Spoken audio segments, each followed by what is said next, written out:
Hello, अस्सलाम वालेकुम। क्या हाल है बेटा? खैरियत से? आप लोग ठीक ठाक हैं?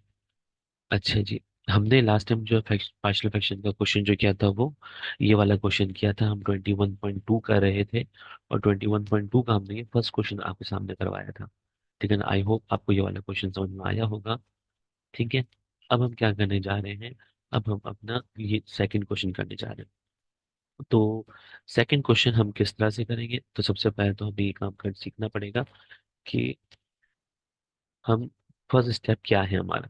अब इस क्वेश्चन में और ऊपर जो क्वेश्चन था, इन दोनों क्वेश्चन में फर्क देखिए आप। फर्क क्या है? यहाँ पे होल स्क्वायर है, जबकि यहाँ पे होल स्क्वायर नहीं है। ठीक है ना? तो अब कंडीशन में जो फर्क है वो फर्क आपके सामने है, बिल्कुल वाजे फर्क है। ठीक है। तो उसके अंदर होल पे स्क्वायर था, यहाँ पे होल पे स्क्वायर नहीं है। अब यहाँ पे क्या है? एक्स पे स्क्वायर है। तो 21.1 के किसी भी सवाल के अंदर फैक्टर डिनोमिनेटर के अंदर कोई पावर नहीं थी। कोई पावर नहीं थी। 21.1 निकालिए अपनी बुक में, चेक कीजिएगा कि उसके अंदर टाइप नंबर 1 इन्वॉल्व हो रही है, उसके अंदर कोई भी पावर नहीं है। जबकि टाइप नंबर 2 में हमने क्या बात बोली थी? हमने बोला था कि यहाँ पे क्या होगा? होल स्क्वायर होगा। ठीक है ना? यहाँ पे होल पे स्क्वायर होगा या फिर अंदर स्क्वायर नहीं होगा कहीं पर भी। ब्रैकेट के अंदर कहीं स्क्वायर नहीं होगा। तो ये तो ब्रैकेट नहीं है ना, ये ब्रैकेट है, तो ये ब्रैकेट के अंदर स्क्वायर नहीं है। ठीक है। तो इसका मतलब क्या हो गया? टाइप नंबर 2 है, ये भी टाइप नंबर 2 है, क्योंकि यहाँ पे इस पे स्क्वायर है और ब्रैकेट के अंदर स्क्वायर नहीं है। तो ये टाइप नंबर 2 हो गई। अब इसको करना क्या है, कैसे करें हम करेंगे। हमने कहा पहले तो एक्स स्क्वायर प्लस 7x+3। ऊपर वाली वैल्यू ऐसे ही रही, नीचे वाली वैल्यू हमने लिखा एक्स स्क्वायर और x+3। तो ऊपर क्वेश्चन में देखते हैं आपने क्या किया था। आपने किया था कि अगर होल पे पावर थी, स्क्वायर थी, तो आपने इसको एक दफा लिखा था पावर 1 में और एक दफा आपने लिखा पावर 2 में। ठीक है ना? तो एक दफा लिखा था पावर 1 में और एक दफा लिखा था पावर 2 में। तो हमने ये बात बोली थी कि जिस पे पावर होगी वो उतनी टाइम्स क्या होगा? ब्रेक होगा। ठीक है। तो यहाँ पे आते हैं इस क्वेश्चन के अंदर। इस क्वेश्चन में आप देखें तो आपके पास एक्स पे पावर है कितनी? स्क्वायर है, एक्स स्क्वायर है। तो एक दफा आप लिखेंगे नीचे एक्स और एक दफा लिखेंगे आप नीचे क्या? X square. ठीक है ना? तो ये तो हो गया एक्स के लिए। एक दफा एक्स हो गई, एक दफा क्या हो गया? एक्स स्क्वायर हो गया। और फिर तीसरी टर्म बनेगी x+3, यानी तीसरा फैक्टर आपका क्या है? वो x+3 है। ठीक है। तो जितने यहाँ पे फैक्टर होंगे उतने फैक्टर्स, उतनी टर्म्स आपने क्या कर दी? ब्रेक कर दी। तो यहाँ पे अगर एक्स क्यूब होता तो एक टर्म बनती एक्स के लिए, एक टर्म बनती एक्स स्क्वायर के लिए, एक टर्म बनती एक्स क्यूब के लिए। ठीक है। तो यहाँ पे एक्स क्यूब वाली टर्म नहीं है, यहाँ पे एक एक्स है और एक एक्स स्क्वायर है। ठीक हो गया। तो आपने डिनोमिनेटर को देखते हुए आगे क्या कर दी? टर्म्स बना दी। अब आपको ये पता है पहली टर्म में क्या लिखेंगे? ए, दूसरी टर्म में क्या लिखेंगे? बी, और तीसरी टर्म में क्या लिखेंगे? सी। क्योंकि तीन टर्म्स है हमारे पास। इसको नाम दे दिया इक्वेशन नंबर 1 का। इसको नाम दे दिया इक्वेशन नंबर 1 का। ठीक है। अब निकाल दीजिए आप इसका एलसीएम। तो भाई इसका एलसीएम क्या आएगा? लेफ्ट हैंड साइड तो ऐसी रहेगी क्या? एक्स स्क्वायर प्लस 7x+3 और डिनोमिनेटर में आपके पास है एक्स स्क्वायर x+3। और यहाँ पे इसका डिनोमिनेटर जो है वो एक्स स्क्वायर x+3 होगा, क्योंकि एलसीएम के अंदर एक्स स्क्वायर बड़ा फैक्टर है एक्स और एक्स में से, और x+3 ऐसे ही रहा। ठीक है ना? अब बात ये है कि ए बी सी मल्टीप्लाई किससे हो। तो आपने क्या देखना है? आपने ये देखना है कि ए के नीचे क्या है? एक्स है। अब कमी किस चीज की है? होना क्या चाहिए? एक्स स्क्वायर और x+3 होना चाहिए। ठीक है ना? तो कमी किस चीज की है? आपके पास एक्स है, एक्स स्क्वायर नहीं है, यानी एक एक्स की कमी है। और कमी किसकी? x+3 की। तो आप ए को मल्टीप्लाई किससे करेंगे? एक्स से करेंगे और x+3 से करेंगे। एक्स से करेंगे और x+3 से करेंगे। जिसके नीचे जो कमी होती है उसको उससे क्या करते हैं? मल्टीप्लाई। ये स्टेटमेंट याद कर लीजिए कि जिसके नीचे जो कमी होती है वो उससे उसको क्या करते हैं? मल्टीप्लाई। तो ए के नीचे क्या था? एक्स था। क्या नहीं था? एक्स स्क्वायर में एक पावर कम थी और x+3 नहीं था।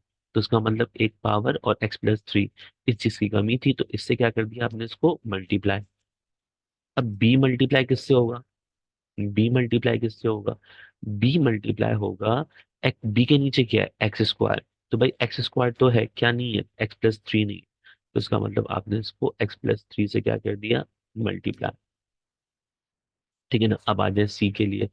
सी के लिए मुझे बताओ कि सी के नीचे क्या है, x plus three, x plus three क्या नहीं है, एक्स स्क्वायर।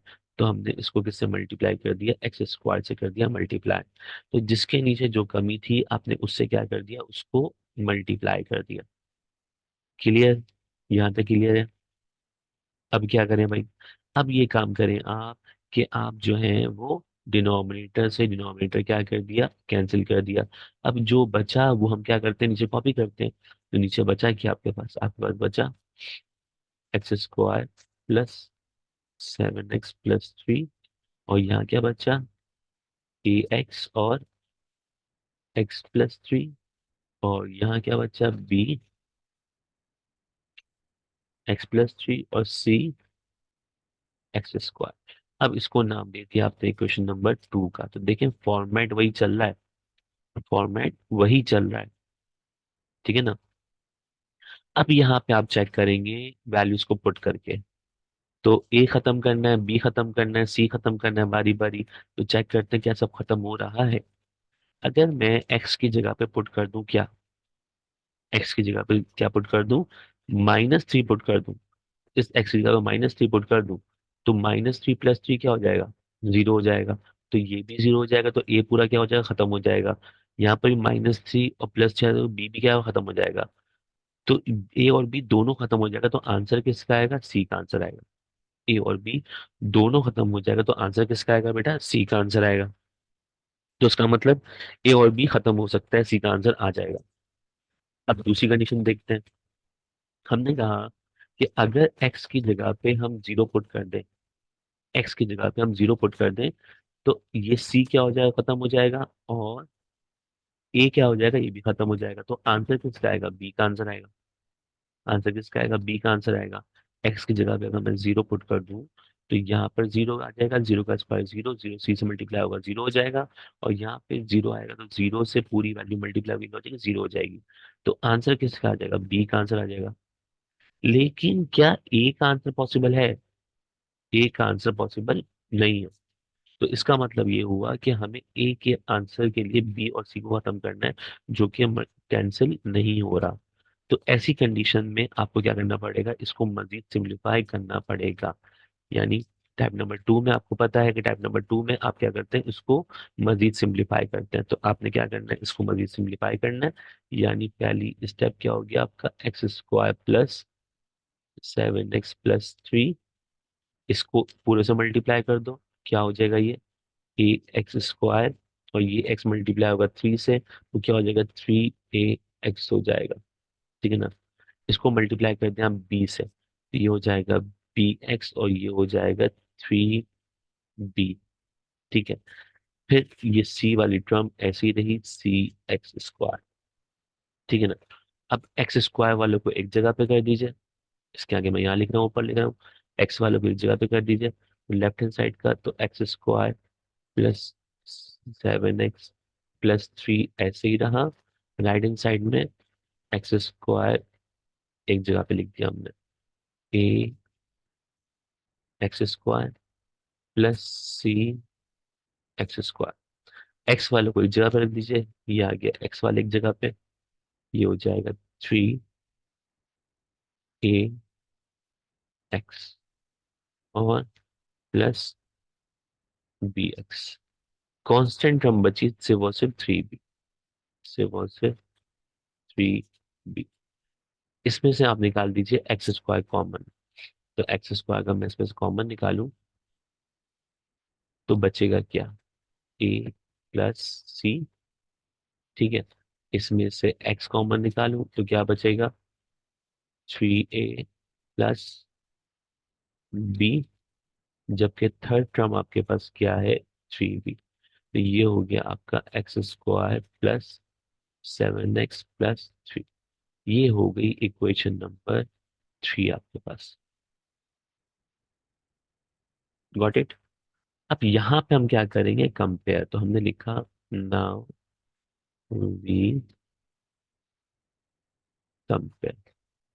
अब कंपैरिजन में एक्स स्क्वायर वाली टर्म को एक्स स्क्वायर वाली टर्म से कंपेयर कर दें, तो एक्स स्क्वायर से एक्स स्क्वायर तो कैंसिल हो जाएगा, तो बचेगा क्या?